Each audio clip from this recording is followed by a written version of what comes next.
Thank you so much for listening to my podcast. My name is Sylvie, and before we start with this episode, I want to let you know that the doors to the community are open again since today.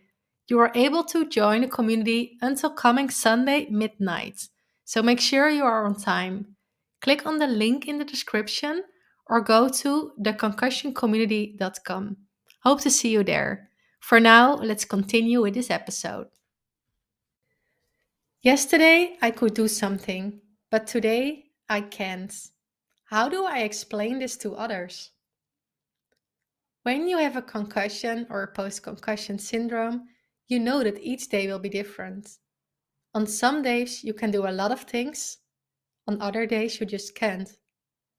In my experience, this was so hard to explain to others, and I still struggle to explain myself on harder days.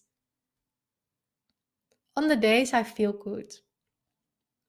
When I feel good, it feels like I will never have a setback again in my life. It feels like I will always do those things, and I express this feeling to the people around me. Then I'm so happy. I talk a lot more and even suggest things we can do. For example, going out to the terrace. I really enjoy those days because I know it's not always like that. And I really need to be grateful when I can have a day like that. In the beginning, my friends and family always thought that I was healed and that there was no way I would go back to the person who couldn't do those things. They saw it more like the flu. If you have the flu, you can do things, but when you feel better, it's over, right? Unfortunately, we all know it doesn't work this way with a concussion, but it's so hard to explain this to someone who is not experiencing it. I don't blame them for not getting it. I wouldn't if I didn't experience it myself. On the days I don't feel good, it seems like there is always a setback after I feel good. My setbacks aren't as bad as they were in the beginning, but they are still there sometimes.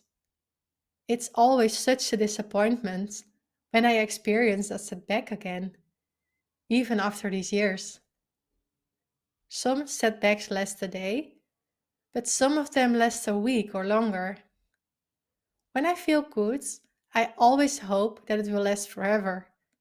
And when it doesn't, it's really hard to explain to the people around me that I'm not feeling good again. In the beginning, people really cared and understood that it was part of the healing process. But now, after all these years, it isn't that easy for people to understand that I still experience symptoms and that I still can do everything. Sometimes people say things like, "But last week you went to the mall with friends. Why can't you go right now?" Or, "You drove the car last time. Why can't you do it now?" I bet people who are listening to this and who have a concussion as well can relate to questions like this. What do I say when this happens? Not easy to explain, right? In situations like this, I always ask, do you feel great every day? We are all human and no one can feel great every day. That's impossible. The only difference is that when I experience a bad day, I feel sick and I really can do things instead of just feeling sad or down like a normal person. They understand it a little bit, and my closest friends always try to understand the best they can, which I really appreciate. But it's really hard, and I don't blame anyone for not understanding it. It's impossible to understand when you don't experience it yourself.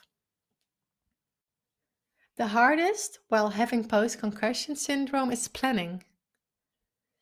On some days, I can do activities that I can't do on other days, which makes it hard to plan something. When someone asks me if I want to have dinner with friends next Friday, I really don't know how I'm going to feel that day. Maybe I will feel like I need me time at home, but it's also possible that I will feel okay and I would love to join. I try to not plan most activities and say that I will decide at the last minute. People who know me Know that I have planned everything like this since the accident. But you can't decide everything last minute. Sometimes you need to make appointments a few weeks ahead. Appointments make me feel more anxious. What if I don't feel good that day? I really have to go, so I must feel good. I know thoughts like this give me more stress, but I can't just not think these thoughts. Appointments for which I have to use my alarm clock are the worst. I always have a bad sleep the night before. So again, I just try to plan everything at the last minute. And for the appointments that I need to plan, I try to plan them for the middle of the day and only one appointment per day. This way, it gives me less stress. If you experience the same thing, please remember that you're not alone in this. It's okay to feel like this, but don't blame the people around you for not understanding it. And find support from others who are in the same situation and really get it. Thank you for listening to my podcast. Just a quick reminder, the doors to the community are open again and you are able to join the community until coming Sunday midnight. For the people who don't know the concussion community, within this community, we help people to not feel alone, to heal faster, and to regain their life. So, what's inside? There is a library of 160 classes, 11 courses. There is daily support from me within a community, so you can ask all your questions. There is a private podcast, and I share posts and content you won't find anywhere else. And there is a private community to connect with others in the same situation. I truly believe this combination is so helpful because you can connect with professionals who do believe you, and you can connect with others who really get how you feel. So you don't feel alone and isolated anymore. These things were so important for me to move forward, to get at the point where I am right now. And I just want you to get to the same point. So again, the doors are open until Sunday midnight. Click on the link in the description to join or to get more information, or go to theconcussioncommunity.com. I can't wait to see and hear more from you on the other side.